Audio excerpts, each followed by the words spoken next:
let the doors be open. Statements by members. Déclaration de député. The Honourable Member for Edmonton, St. Albert. Thank you, Mr. Speaker. Mr. Speaker, last month the St. Albert District Chamber of Commerce held its annual Small Business Week, highlighting and celebrating the nearly 1,000 small and medium-sized businesses that generate economic growth and create jobs in and around St. Albert. The highlight of this annual week was the Small Business Awards of Distinction. At this formal awards ceremony, nominees are recognized and awards presented in numerous categories, including marketing, outstanding customer service, the young entrepreneur, and community leadership. And the highlight of the evening is the Chairman's Award, chosen by the Chairman of the Chamber of Commerce based on overall excellence in the business operation, plus exemplary community engagement. The winner of the 2014 Chairman's Award was Team Chason for McDonald's Restaurants of St. Albert. Rob and Karen Chason were recognized for their tireless advocacy on behalf of employers who are experiencing acute labour shortages as a result of Alberta's hot economy and tight labour market. I would like to personally congratulate all of St. Albert and area businesses for their economic activity and the jobs they create, and the St. Albert Chamber of Commerce for recognizing them through a very successful Small Business Week. Thank you, Mr. Speaker. The Honourable Member for Cariboo, Prince George. Mr. Speaker, can you imagine the dedication needed to remain employed with one company for 39 years? And can you imagine how lucky that company would be to have someone who's both dedicated and success-driven for that length of time? Such as my friend George Roach, who has just retired after 39 years with the Royal Bank.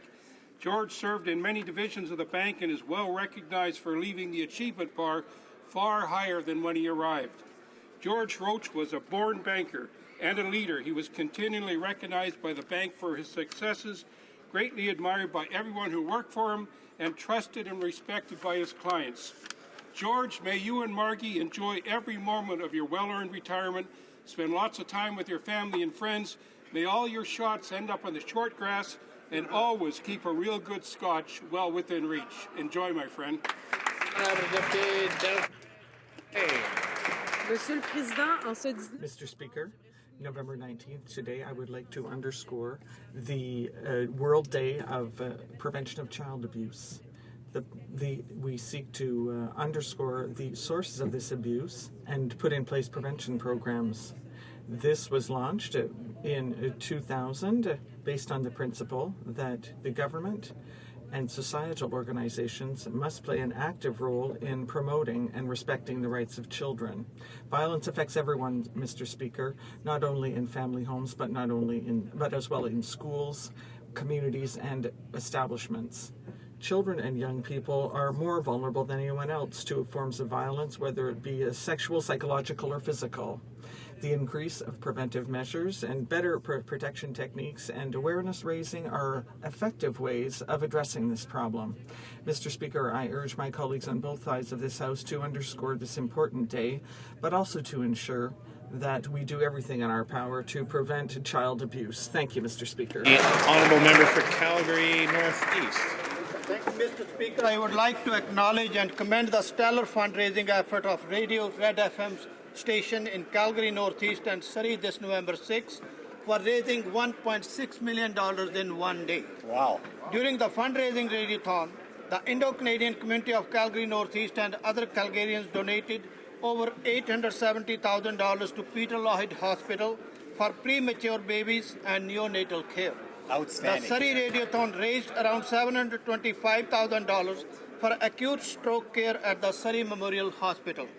A big thanks to the donors for their open-hearted generosity. The entire staff and management at Red FM Radio did a fantastic job of reaching out to donors. Congratulations goes specifically to President Kulvinder Sanghera, Manager Vijay Samuel, Calgary News Director Rishi Nagar, and the Surrey News Director Harjinder Thind. Well done, Red FM Radio. Keep up the good work. Here. The Honourable Member for Toronto Centre. When I awoke before the dawn, amid their sleep, I heard my sons weep and ask for bread. That's Dante's description of hell. And that hell of starving children is what Stalin and his regime created in Ukraine in 1932 and 1933. This Holodomor was a deliberate genocide designed to break the Ukrainian nation and to impose collectivization on a farming society renowned for its industriousness and powerful sense of community. One of the horrors of the Holodomor is that Moscow flatly denied its murderous campaign. Far too many people, for far too long, believed that lie.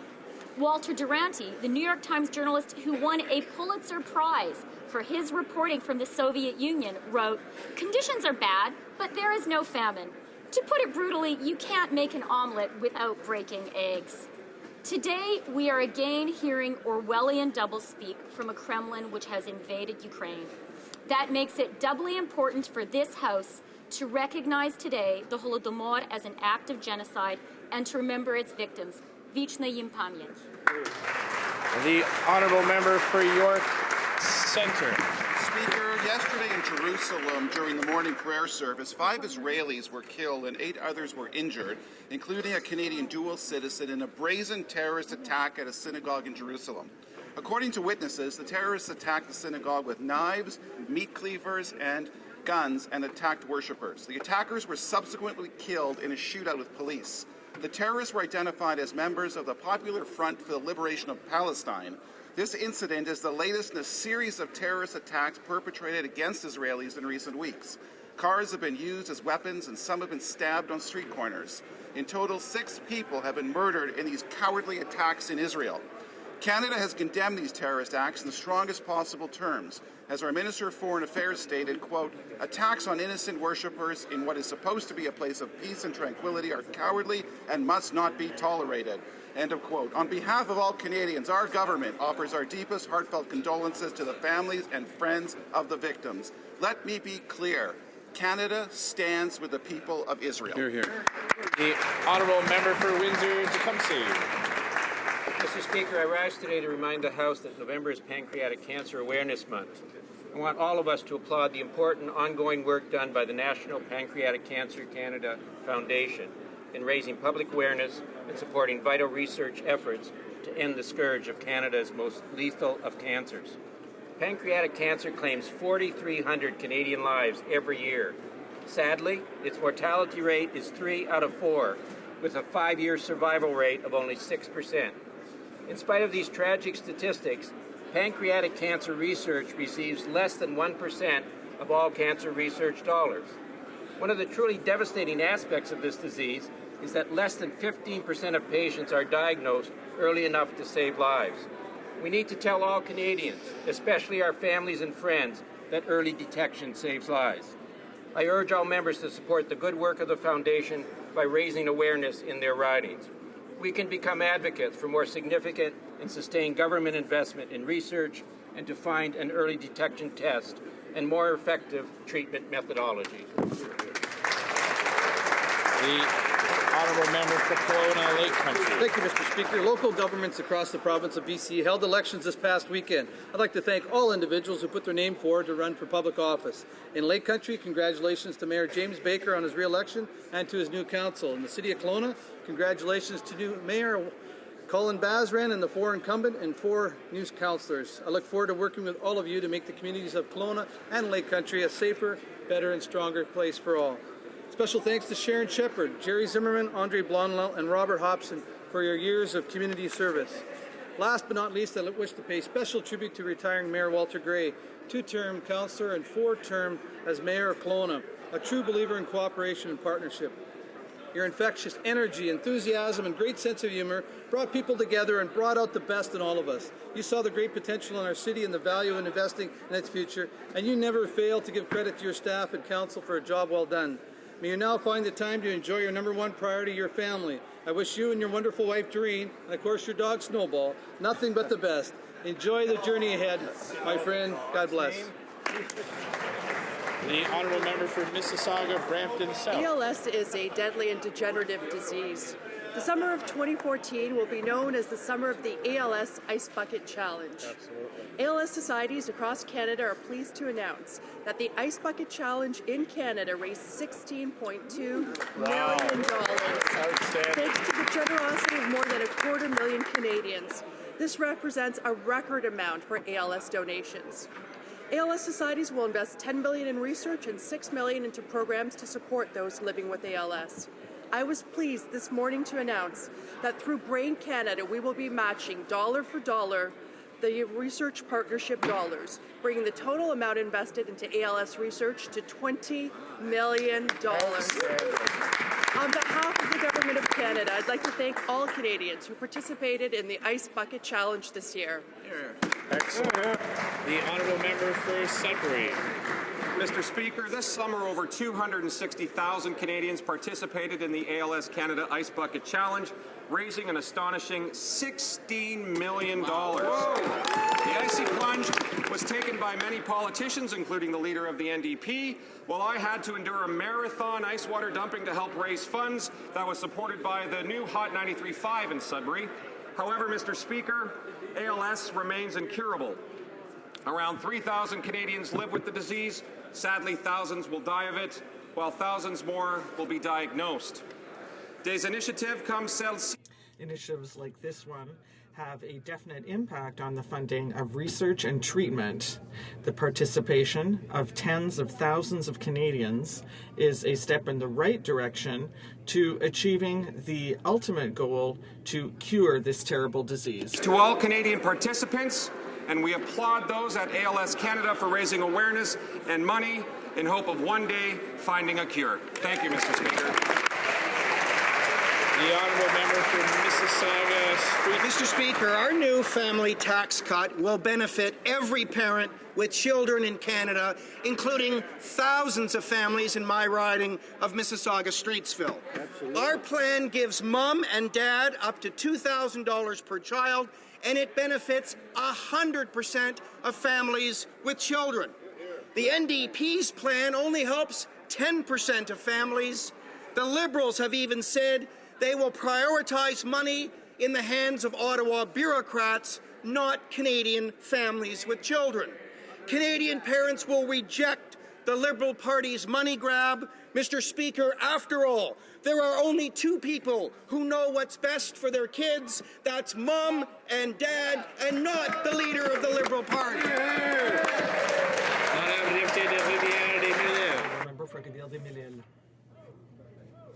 A new study from Statistics Canada confirms that we are still far from pay equity.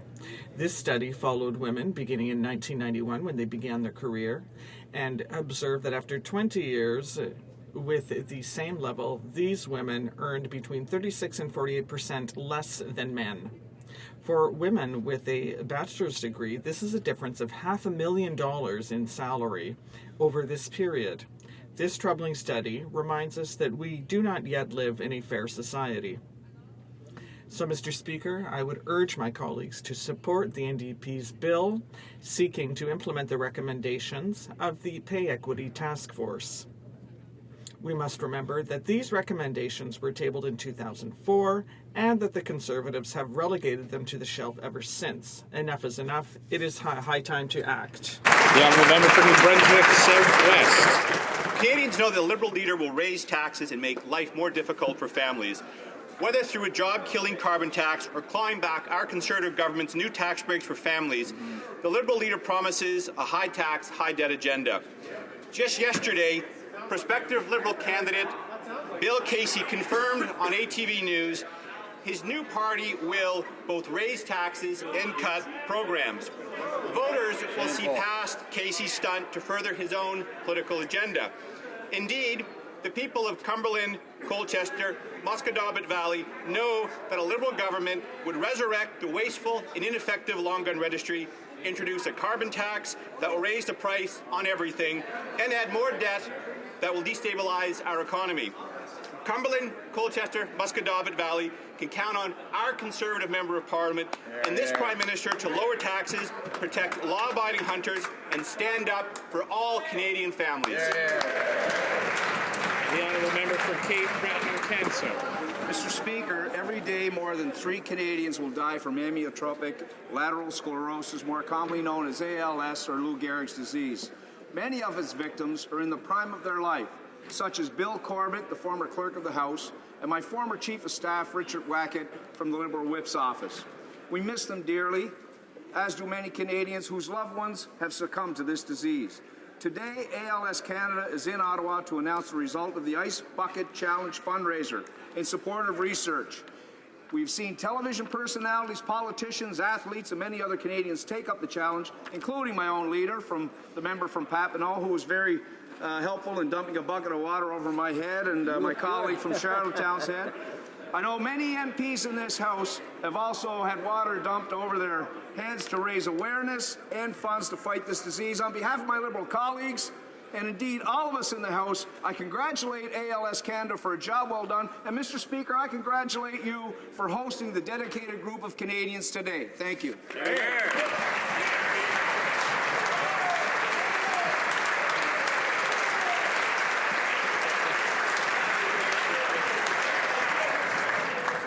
The honourable member for Mississauga-Arundel. Mr. Speaker, did you know our Conservative government has cut taxes not once, not twice, but a whopping 180 times? We are now in a position to deliver even further tax relief to Canadian families. Mr. Speaker, thanks to our family tax cut, every family with children in Canada will stand to benefit. That includes the increase and expansion of the enhanced universal child care benefit to nearly $2,000 per year for every child under 6 and $720 per year for every child between 6 and 17, as well as the family tax cut. The vast majority of benefits will flow to low and middle income families. While we are giving back relief directly to families, the Liberals want to take that money away. Canadians can trust our Conservative government to lower their taxes. We won't hike taxes like the tax and spend Liberals. Member for Hamilton Mountain. Last night, Canada's largest province endorsed the NDP's affordable childcare program. We congratulate Andrea Horwath and the Ontario NDP for getting the Legislative Assembly of Ontario to endorse our plan to create affordable and accessible childcare spaces at a cost of no more than $15 a day. Sadly, in the 9 years since the Prime Minister first promised to create 125,000 childcare spaces, Conservatives not only broke that promise, but under their watch, parents have seen childcare costs skyrocket. Meanwhile, federal Liberals spent 13 years in government making and breaking promises on childcare. The Leader of the NDP is ready to work with the provinces to make affordable, accessible childcare a reality, because only the NDP believes it is time to give parents a break. Affordable childcare is just one election away.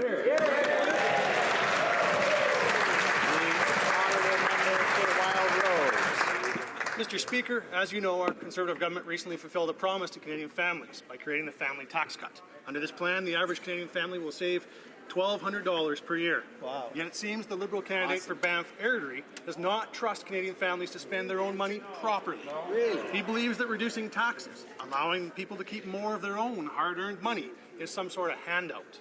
Apparently, in his world, all money rightly belongs to the government, not to taxpayers. He goes on to complain that if people are allowed to make their own decisions about how to spend their own hard-earned money, they will waste it. Of course, we all remember the previously insulting and condescending comments about beer and popcorn from the Liberals. Right. This clearly reflects the typical arrogant Liberal sentiment that they know better than parents how to raise their own children, and that Ottawa bureaucrats know better than hard-working Canadian taxpayers how to spend their own hard-earned money. Well, Canadians have a message for the Liberal Party. Get your hands off our wallets and let us make our own decisions about how to raise our children. Questions, the Honourable Leader of the Opposition.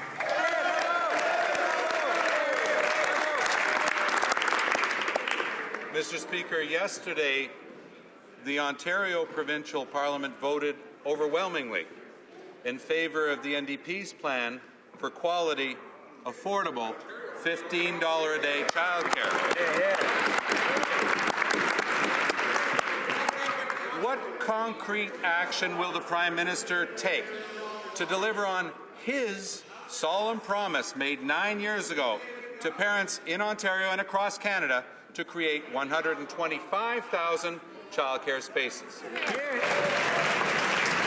Right Honourable Prime Minister. Well, Mr. Speaker, I think the other night in Ontario, some Ontarians voted pretty overwhelmingly against the NDP.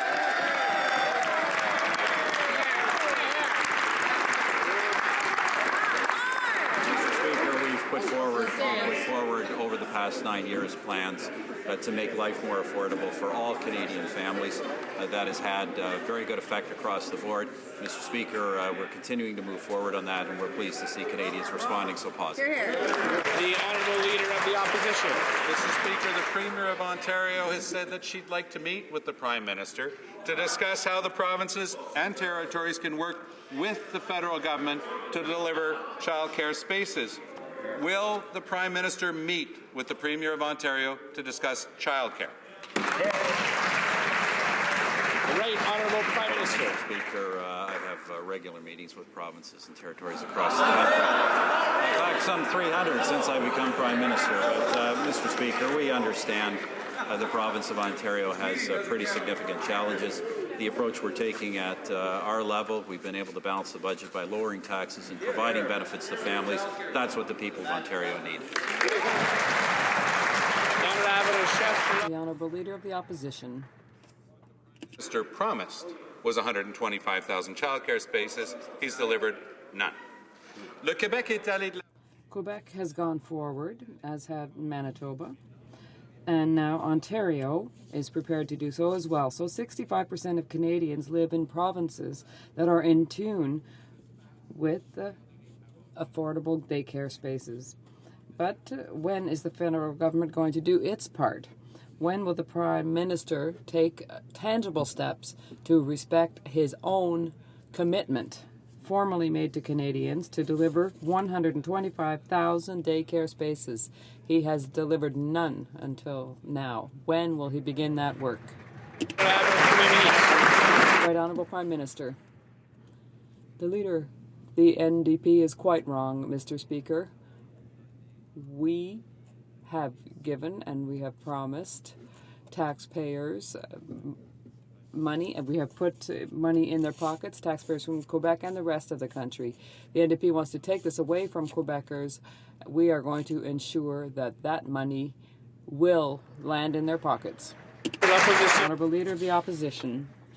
There made another specific, formal promise during the 2011 election campaign, and I'm going to quote, "We're planning on a 6% ongoing increase for health transfers. We have been very consistent on this," unquote. Contrary to his promise, he's reducing it from 6% to 3%. Why has the Prime Minister broken his promise to Canadians? They want to know. Right Honourable Prime Minister. Mr. Speaker, this government is transferring record amounts of money to the provinces for health care. Those 6% increases continuing exactly as scheduled. In the future, they will continue to increase by a minimum of 3%. Frankly, Mr. Speaker, most years much more than that. This government's record is unparalleled when it comes to supporting our health care system. The Honourable Leader of the Opposition. Mr. Speaker, he can't escape what he said himself. During the last election campaign, he promised to maintain that at 6%, and he broke that promise as well. Right after the elections, indeed, he unilaterally announced, without any discussions, without debate, as is his habit, cuts up to $36 billion in funding for health transfers. And now that the Prime Minister claims that he has a budgetary surplus, why does he not first and foremost use that money to avoid cutting into our universal, accessible, and public health care system? Does he want to have a poor parent have to decide whether or not their child should be seen by a doctor? The Right Honourable Prime Minister. Mr. Speaker, our government has been clear. It's quite different from what the NDP and the former Liberals government had supported in terms of cuts to the provinces for health care. We have increased those transfers every year. Those transfers will continue to increase in the future, and Mr. Speaker, our record is completely different from what's happened on the other side of the House, and it is without precedent. Member for Papineau. Mr. Speaker, last night the government said it would vote against transparency, citing the administrative burden. The Transparency Act will actually cut red tape and simplify the process. It ensures government information is available faster, in a less costly way, and in digital, not paper formats.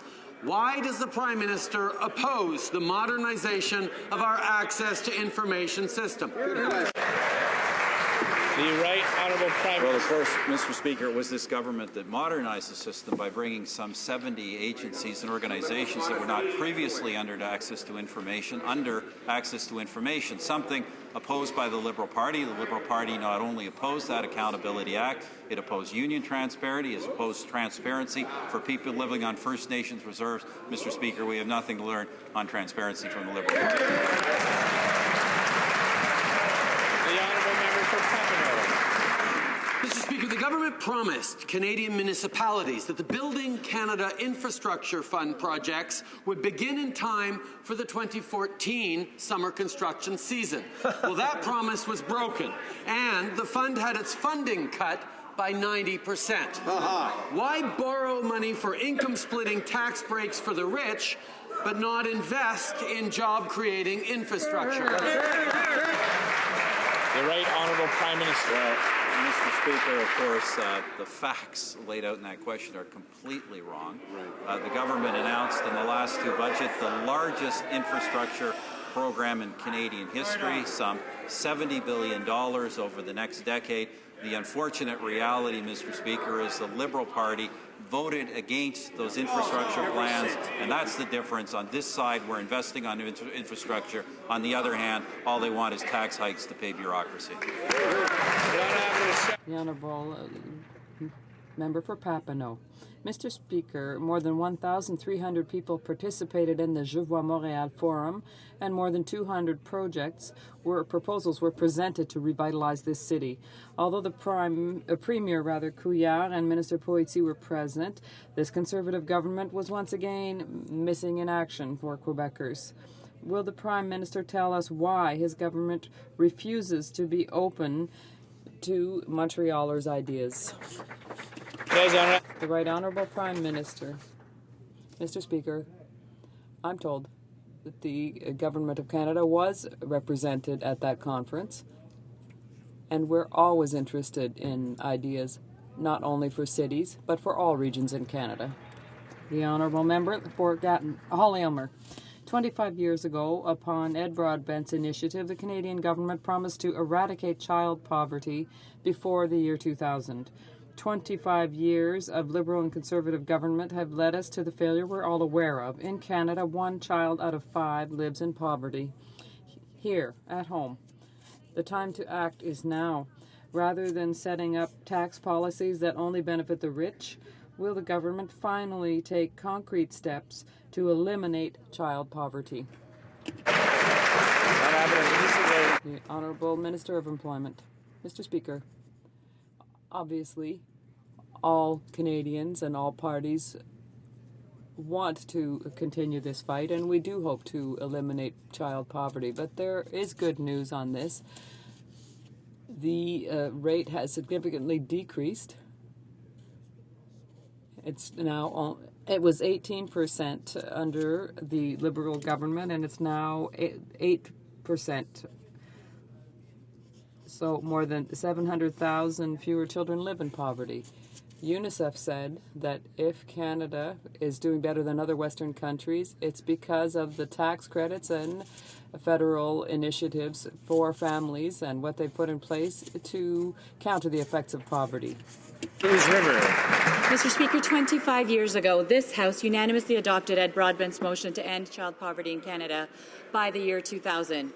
Yet child poverty levels have remained tragically high. That's an entire generation of children who have needlessly grown up in poverty. 1 in 5 Canadian children lives in poverty today. There's no excuse for such a wealthy country like ours to not look after our most vulnerable members, our children. Will the government commit to taking immediate action to eliminate poverty in Canada? Social Development. Yes, we will, and yes, we have already done so, Mr. Speaker. While we all continue to hope one day for the elimination of child poverty, the NDP refuses to recognize that there has been progress made. In fact, the low-income rate for children has declined significantly from a peak of over 18% under the Liberal government to 8.5% currently, with over 700,000 fewer Canadian children living in low-income families. And Mr. Speaker, this is in part because of the enormous benefits created by this government for low-income families, which led UNICEF recently to say that if Canada is faring better than other Western countries in this regard, it's due to measures that are favourable to families, like tax credits, fiscal measures and benefits that have maintained or put in place to counter the effects of the global crisis. The honourable member for Scarborough Rouge River. Mr. Speaker, giving a huge tax break to the wealthiest families while completely ignoring the poorest families is not an answer to poverty. Mr. Speaker, that same UNICEF report is the one that is saying that 1 in 5 Canadian children lives in poverty today, and those children deserve better. Poverty impacts their ability to learn, to develop, to be healthy, to be fully integrated in their communities, and they need real action. My question to the Minister is, will the government support the NDP motion 534 to create a national plan to eliminate child poverty? Social Development. Yes, we will, Mr. Speaker, but unlike the NDP, we will take more than just rhetorical measures. We are taking real, concrete action. This is the government that cut the GST by 2 points while maintaining the low-income GST rebate at 7%, meaning a $1.1 billion benefit for low-income families. This is the government that's lifted 1 million low-income families off the tax rolls altogether. This is the government that introduced the universal child care benefit, which provides now, next year, over $1,900 for each family. That means a single mom with 2 kids under the age of 6 will be receiving $3,800 in cash benefit that the NDP will take away. The honourable member for Trois-Rivières. Mr. Speaker, on Tuesday, the chair of the Social Security Tribunal confirmed that there are significant backlogs in the processing of files. 14,677 files are languishing on her desk.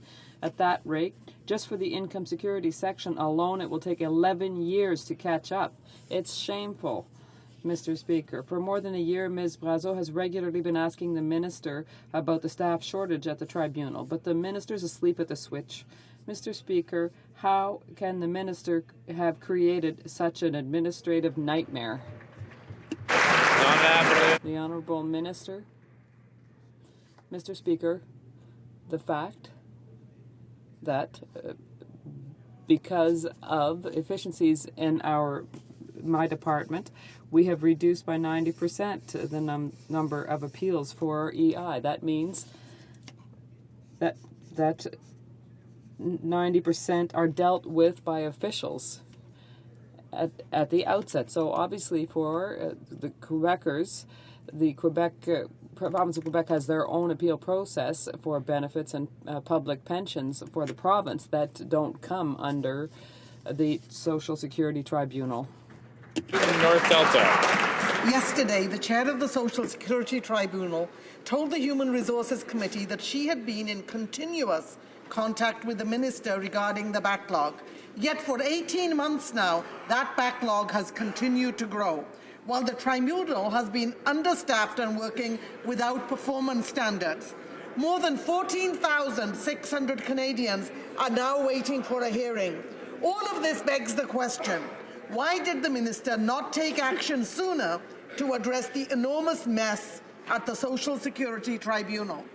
The Honourable Minister of Social Development. Well, again, Mr. Speaker, in fact, our ministry did take action by introducing a new approach towards reconsideration of EI refusals. So that happens now quickly by a public servant who remarkably actually picks up the phone and calls the person who has asked for a reconsideration and sorts out, often getting additional documentation, meaning that we're now resolving about 90% of those refusals at a reconsideration stage in a matter of weeks without having to go through a lengthy multi-month quasi-judicial process. Now, in terms of the CPP cases before the tribunal, we are adding additional decision makers and taking other administrative measures to speed up the process. The Honourable Member for York South-Weston. But behind every one of those numbers is a person, Mr. Speaker, a person who needs to put food on the table and pay the bills. People can't wait years for this government to get its act together. Nearly 10,000 Canadians still waiting for an appeal are living with a disability. In many cases, the uncertainty and stress of financial insecurity makes their medical conditions worse. Will the minister commit to eliminate the backlog and finally give these Canadians the justice they need and deserve? The Honourable Minister of Accessibility. Yes, I will, Mr. Speaker, which in part is why we have legislation before the House in the Budget Implementation Act, which we hope the NDP will support, allowing us to hire up to an additional 22 decision makers at the tribunal. And I'm very pleased to highlight that the faster informal reconsideration process for refused EI applications means a 90% reduction in the caseload for EI, meaning that we can reallocate those decision makers over to the income security division, meaning that we will get at that backlog of cases so that we can provide the kind of service that Canadians expect and deserve, Mr. Speaker. The Honourable Member for Hochelaga. This week, over 100 elected municipal officials are in Ottawa with the Federation of Canadian Municipalities for a meeting called A Strong Canada Will Be Built on Strong Communities. Among other things, they're asking for a significant investment to defuse the housing crisis in Canada. More than 1.5 million families are poorly housed in Canada. That's unacceptable. Will the Conservatives finally listen to the NDP and local leaders and protect federal investments in social housing? The Honourable Minister of State. Have been working together with the provinces and the municipalities. We've made unprecedented investments in housing. In fact, Mr. Speaker, our investments have helped over 1 million families and individuals with affordable housing. As well, Mr. Speaker, we have our homelessness partnering strategy with a focus on housing first so that we can help people who are chronically and episodically homeless. Actually solving the problem, working together with our partners in cities, municipalities, and the provinces. Thank you, Mr. Speaker. The Honourable Member for Victoria. Representatives of municipalities from across Canada are in Ottawa today calling on the Conservatives to stop ignoring the infrastructure deficit. Decades of downloading and underfunding have left our cities struggling. Crumbling roads and bridges, inadequate water supplies, and an affordable housing crisis. The Democrats are ready to work as partners with municipalities and provide the support they need to build livable communities for Canadians. Mr. Speaker, when will the Conservatives stop shortchanging our cities and commit to investing now in infrastructure and affordable housing? The Honourable Minister of Infrastructure. Mr. Speaker, never in the history of this country, never has a government supported municipalities as much as we have. I understand that makes our colleagues unhappy because they always vote against the infrastructure projects. $76 billion for the next few years. The municipalities have participated since the beginning of this process, and they're happy with it.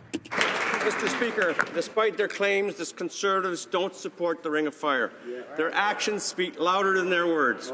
The minister has flatly refused to invest the infrastructure required to unlock the jobs and economic potential of our region, saying we must fight for scraps of a fund the Conservatives already slashed by billions of dollars. Why do the Conservatives continue to nickel and dime Northern Ontarians and play the blame game with the province? Where is the federal leadership this project so badly needs? The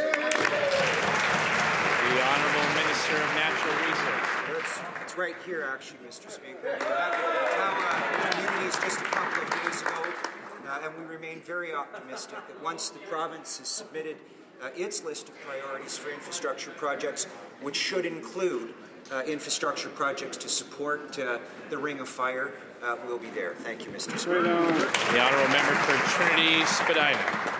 Mr. Speaker, a bridge collapses in Montreal and this government offers a tax break. Public housing built in Toronto by the federal government starts to fall apart. They cut the program. In Calgary, the city gets flooded, roads are washed away, and this government says wait until the budget is balanced before we help. Vancouver needs transit. Halifax needs a water system. Iqaluit needs housing, and this list is getting longer and longer. When will this government finally answer the calls of cities and towns across this country? When will they fund the programs now? When will they deliver the money now? Why won't they stand up for Canada's cities and towns?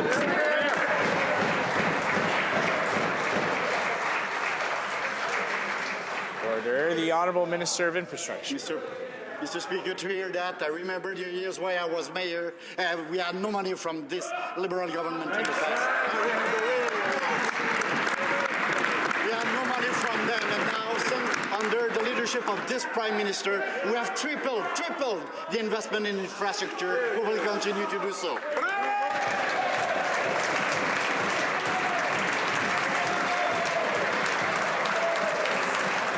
The Honourable Member for Vancouver. Order. The Honourable Member for Vancouver Quadra. What's that? Mr. Speaker, the Western premiers have called on the federal government to be a partner in building the critical infrastructure that they need for getting their products to markets. This government is spending billions on extra tax breaks for the rich by way of income splitting, but refuses to invest in the roads, rails, and bridges that will make our export markets stronger and help all Canadians and the economy. Do the Conservatives not realize their 90% cut to the Build Canada Fund will have a devastating effect out west? The Honourable Minister of Infrastructure. Mr. Speaker. Mr. Speaker, only for the gas tax fund, all municipalities of the country already have the money of high label that have been announced all across the country, and municipalities knows that, Mr. Speaker. We will continue to support the development of our economy, supporting the development of infrastructure all across the country, in ports, airports, and to help the economy of this country. The Honourable Member for Ottawa South. Mr. Speaker, here's what's at stake for Canada in the Ring of Fire. 5,500 jobs, $25 billion in economic activity for our financial services, wholesale, retail, utilities, infrastructure and manufacturing sectors.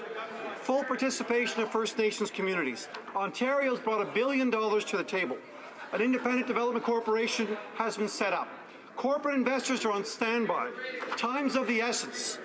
Will the Prime Minister meet with Ontario's Premier by the end of this year, do his job, and support this project of national significance? The Honourable Minister of Natural Resources.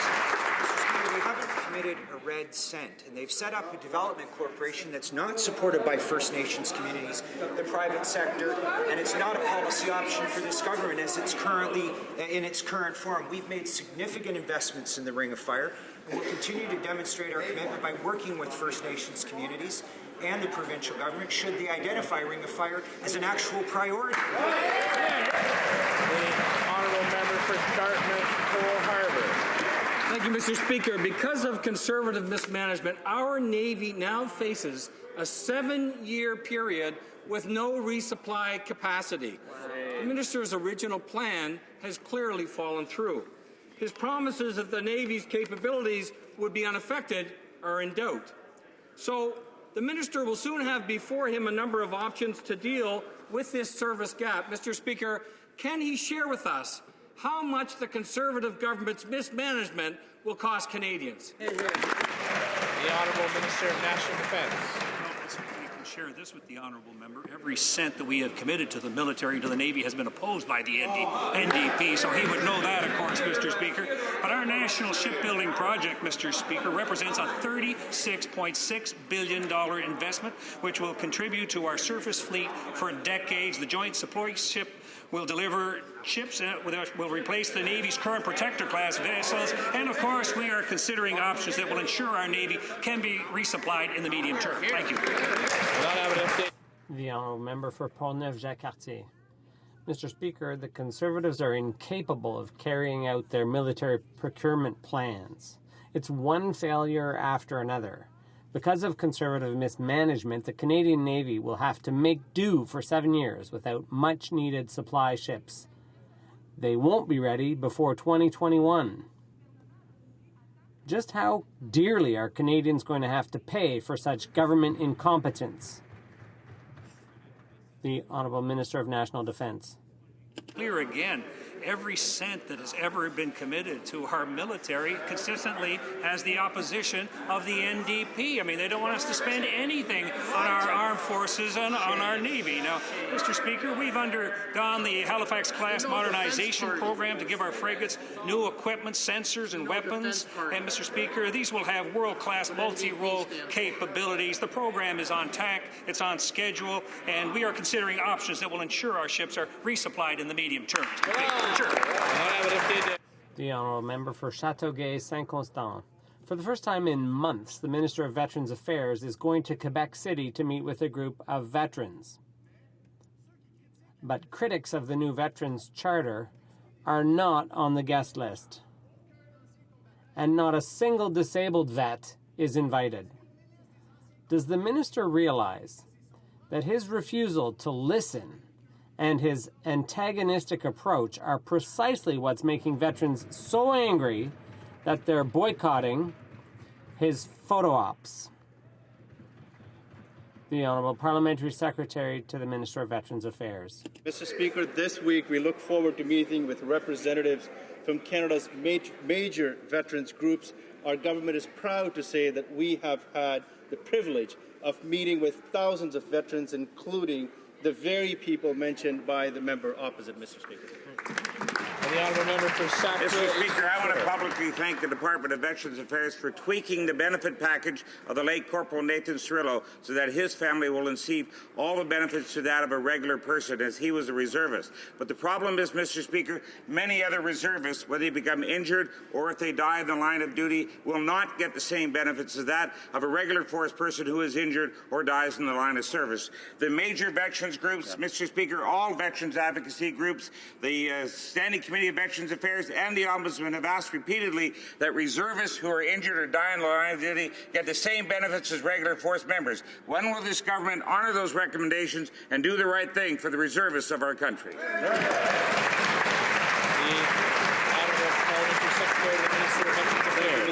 Mr. Speaker, our government has directed Veterans Affairs and National Defence officials to provide the complete benefits and programs available to regular force members, to the dependent family members of those two remarkable Canadian veterans, Mr. Speaker. Mr. Speaker, our government is working to fix the discrepancy for the other reservists killed in the line of duty as well. Thank you, Mr. Speaker. Right on. Honourable Member for Mississauga South.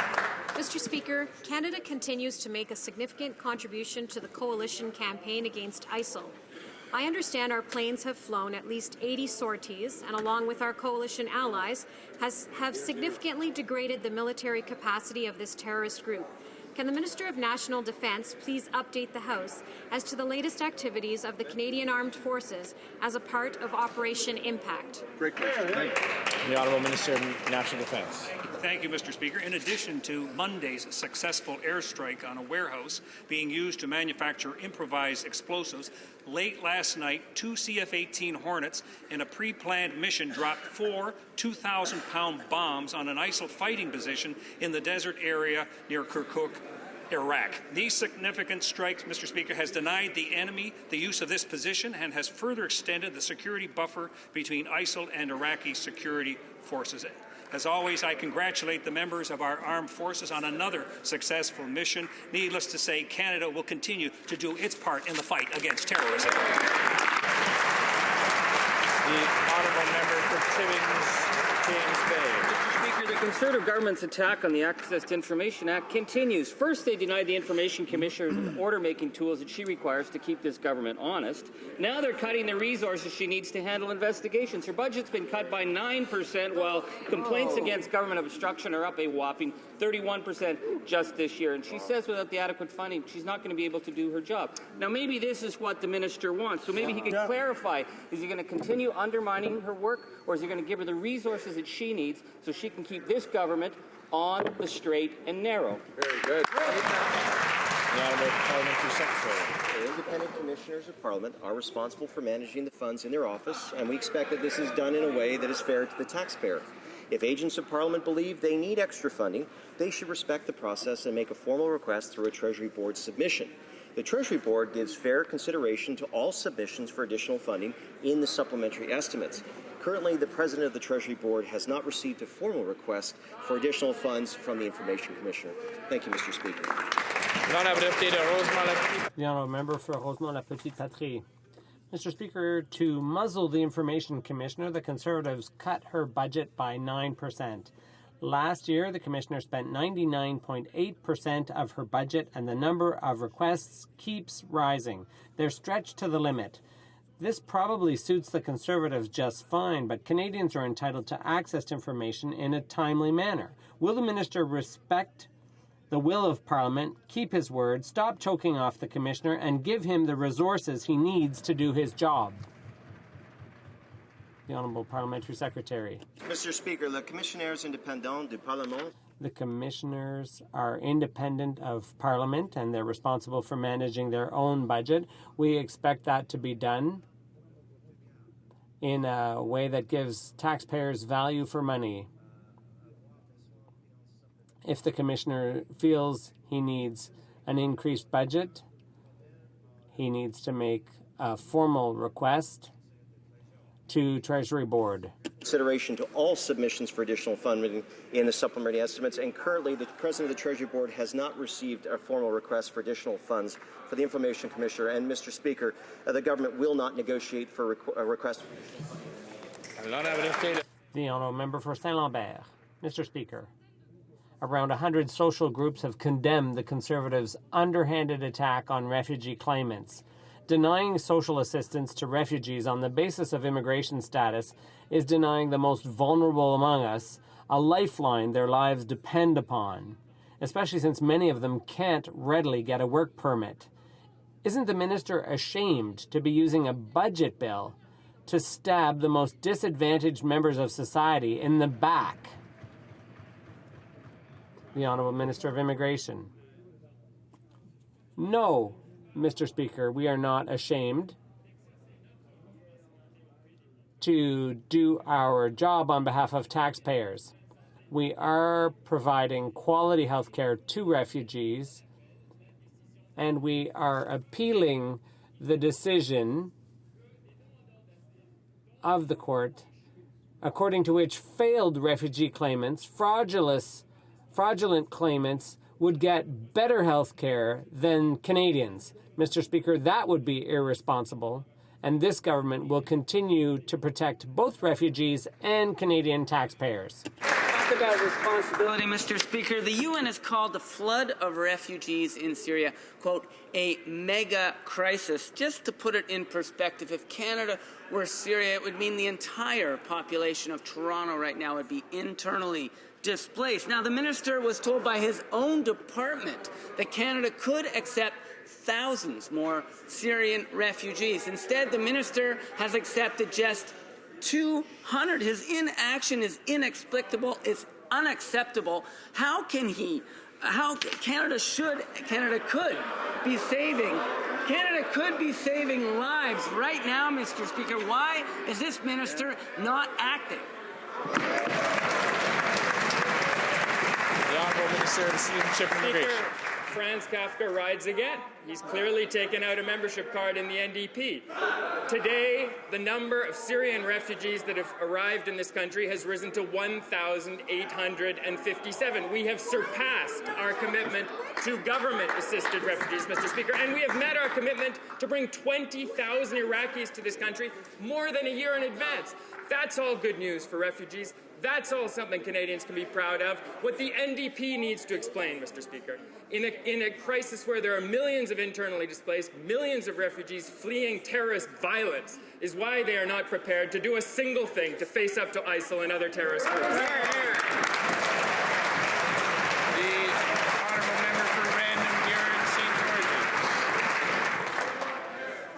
Mr. Speaker, the Small Craft Harvest program has seen drastic cuts in recent budgets, but the latest action by DFO brings into question the very existence of the program. Without consultation, DFO is cutting by half the number of area managers in Newfoundland and Labrador, leaving 8 people in total responsible for 335 harbours and 205 harbour authorities. Volunteers run harbour authorities. They apply for funding to fix aging federal infrastructure and should receive a timely response.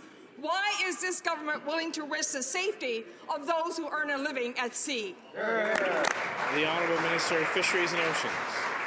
Mr. Speaker, our government recognizes the important role that small craft harbours play in many coastal communities, and we do recognize the valuable role that small craft harbour volunteers play in their communities, and we thank them for that. In recent years, we have made unprecedented investments in small craft harbours across this country. In fact, we are investing in Newfoundland and Labrador alone this year, Mr. Speaker, over $30 million in small craft harbours. Mr. Speaker, the region has proposed making some organizational changes to its area office, which will see less being spent on administration and more being spent on actual harbours. Honourable Member for Beausejour. Monsieur le Président. Mr. Speaker, the port of Richelieu on Main Street is seriously in need of repair and a long-term plan. At the request of Mayor Roger Doiron, who's here today, I have repeatedly asked the Minister for the funding and the plan. I recently met with Cyril Polchis, a Mi'kmaq fisherman from the Port Authority, who stressed the importance of this port to the community. When's the Minister finally going to do something to protect the port of Richelieu and repair the port on Main Street? The Honourable Minister. Thank you, Mr. Speaker. I can't speak specifically to the plans for Richelieu, but I want to be clear that we have made unprecedented investments in the Small Craft Harbour program. We've increased the base budget by $10 million, Mr. Speaker, and we've invested an additional $40 million over the last 2 years alone. We're committed to working with the Harbour Authority associations and the volunteers because I believe they play a big role in their communities. And, Mr. Speaker, those increased investments have allowed us to invest about $500,000 in dredging and the riding of Beausejour alone. The Honourable Member for Vaudreuil-Soulanges. According to the Canadian and Ontario Information Commissioners, minority French-speaking communities aren't deriving sufficient benefit from Francophone immigration. Barely 2% of French-speaking arrivals settle outside Quebec. Does the Minister intend to follow the Commissioner's recommendations to ensure that our minority French-speaking communities benefit from the contribution of new Francophone immigrants? The Honourable Minister of Immigration. Thank you, Mr. Speaker. We're working on it every day. Last week, I met with the New Brunswick Language Commissioner. We set a goal of 4.4% of immigration outside Quebec that will have to be Francophone by between now and 2018. We're making efforts with the new express entry program. We're trying to mobilize French-speaking immigrants all over Canada so that we have thousands of French-speaking immigrants in all provinces and territories of Canada. The Honourable Member for Acadie-Bathurst. Mr. Speaker, we need tools to support Francophone immigration to minority communities. The Federation of Francophone and Acadian Communities, for example, wants a change to the Express Entry program to expedite the processing of applications from Francophones who want to settle outside Quebec.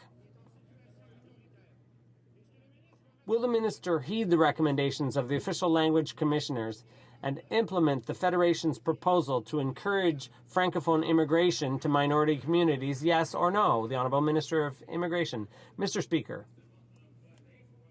It's not just a Francophone part of the program. All immigration is English or French speaking, and we're proud to welcome Francophones in all parts of the country. 30% of the population of Yukon is French speaking now. We provide services in French all over Canada, and we're making huge efforts to that end in close cooperation with the Federation, the FCFA, and we have a record to be proud of. Mr. Speaker, the terrorist group ISIL has largely funded its military activities by refining and selling crude oil on the black market. ISIL has profited millions of dollars every day in this way. Yesterday, the U.S. State Department confirmed that airstrikes have eliminated much of ISIL's oil refining capacity and has clearly reduced its revenue. This is clear evidence that despite what the NDP and Liberals have said, airstrikes are reducing the capacity of ISIL to continue committing mass atrocities. Can the Minister of National Defence please update the House on the efforts our armed forces are making in the fight against these extremists. The Honourable Minister of National Defence. Thank you, Mr. Speaker. Illicit oil sales are a substantial source of revenue for ISIL. That is why we're pleased to hear that the United States State Department said that at least 22 of ISIL's refineries have been destroyed. This means that since the air campaign began, ISIL's refining capacity has been reduced by at least 11,000 barrels a day. Let there be no doubt that airstrikes have significantly diminished the capacity of ISIL to fund its military operations. The RCAF has now conducted over 80 sorties during Operation Impact. As always, Canada will continue to do its part in fighting tyranny and oppression. The Honourable Member for Saint Laurent-Cartierville. Mr. Speaker, we said this. Bill C-10, that ideological and ineffective grab bag, is excessive and will cause the prison population to swell, particularly in provincial jails, despite an ever-declining crime rate. A study by Le Devoir confirms this. In Saskatchewan, a 10% jump in the prison population in 2 years, 11% in Quebec, and 18% in Manitoba. Will the government offer compensation to the provinces for this increase in the prison population, and will they get rid of the illogical 6-month minimum sentence for possession of marijuana? The Honourable Minister of Justice. As the member knows, I'm sure, that this is shared jurisdiction with respect to prisons. But let's be frank, it was our government that took the necessary steps to respond to the outcry from the public that we were seeing over very serious and violent and sexual and violent offences. Mr. Speaker, that resulted now in some mandatory minimum penalties. I remind the member opposite, contrary to the public view, that his leader, his party, have pledged to do away with mandatory minimum sentences when it comes to such serious offences as distribution of date rape, drugs, and child pornography. Mr. Speaker, the mobile ultrasound program has dramatically improved maternal health outcomes for the Anishinaabe-Aski Nation in northwestern Ontario. The current sonographer will retire soon. Any replacement will cart hundreds of pounds of equipment to 16 remote communities. This rules out many qualified women. One option is to equip these communities with cart-based scanners at a one-time cost of $15,000 each. Another option spends hundreds of thousands of dollars bringing people to a central location for scans. Will the Minister of Health decide to save money and buy the scanners? The Honourable Minister of Health. Well, Mr. Speaker, I thank the member for her question, and as she knows, we invest very heavily in Aboriginal health on First Nations, but also specifically in the area of maternal health. I'm happy to look into her specific issue and get back to her. The Honourable Member for Peace River. Speaker, it wasn't long ago that Liberals were attacking the idea of providing support for families, saying that parents would simply spend the money on beer and popcorn. The candidate for Banff Airdrie has shown that Liberals haven't changed their ways. He recently said that tax cuts are a bad idea because Canadians will spend the money on the wrong things. Can the Minister of Employment and Social Development update this House on the meaningful tax cuts that this government is providing hardworking Canadian families? The Honourable Minister of Employment. Well, Mr. Speaker, I was disturbed, but not surprised to hear the Liberal candidate in Banff say that he was opposed to tax cuts for families because it's handing people money for what? Arguably nothing. Mr. Speaker, that's an echo of the Liberals saying that parents would spend money on beer and popcorn. Yeah. We believe that parents of kids will invest in their children, not on beer and popcorn, not in nothing. This is why the Liberals were opposed to the GST cut. It's why they want to take back the choice in child care benefit. It's why they want to eliminate the family tax cut, Mr. Speaker, because they think Liberals know how to spend money better than families. The Honourable Member for Terrebonne-Blainville. Soon it will be the residents of Blainville's turn to lose home delivery. Public consultations made it clear to me that the public won't stand for it. What's more, we now see private companies offering to take over from Canada Post for $30 a month. It makes no sense, Mr. Speaker. Is the end of home delivery merely a Conservative scheme to privatize Canada Post? The Honourable Parliamentary Secretary. Nonsense, Mr. Speaker. Canada Post, in its 5-point action plan, in order to turn around its finances, has not proposed privatization. Instead, they've proposed a number of other measures. But it's only that party opposite, Mr. Speaker, who seems to suggest there's no crisis at Canada Post and therefore no need for action on their part. We disagree, Mr. Speaker. They have their 5-point plan and they will carry that out. The honourable member for Richmond Arthabaska. Mr. Speaker, after a stop in Victoriaville, the president of the Quebec Union of Municipalities is continuing her tour of central Quebec today. One of their concerns is the TransCanada's Energy East pipeline and its impact on safety, the environment, and land use. The UMQ said today that the techniques used and the route filed by TransCanada with the National Energy Board are not up to date and don't reflect the negotiations the municipalities had with the company. Can the Minister of Natural Resources guarantee that TransCanada will be required to provide the NEB with the documentation it needs to do its job? The Honourable Minister of Natural Resources. Its communication strategy does not play a role in our decision-making process. The project will undergo a rigorous science and fact-based review to determine if it's safe for Canadians, safe for communities, and safe for the environment. We've been clear. Projects will only proceed if they're safe for Canadians and safe for the environment. Thank you, Mr. Speaker. That concludes the question period for today. I would like to draw to the attention of honourable members the presence in the gallery of the Honourable Jackson Lafferty, Deputy Premier and Minister of Education, Culture and Employment from the Northwest Territories.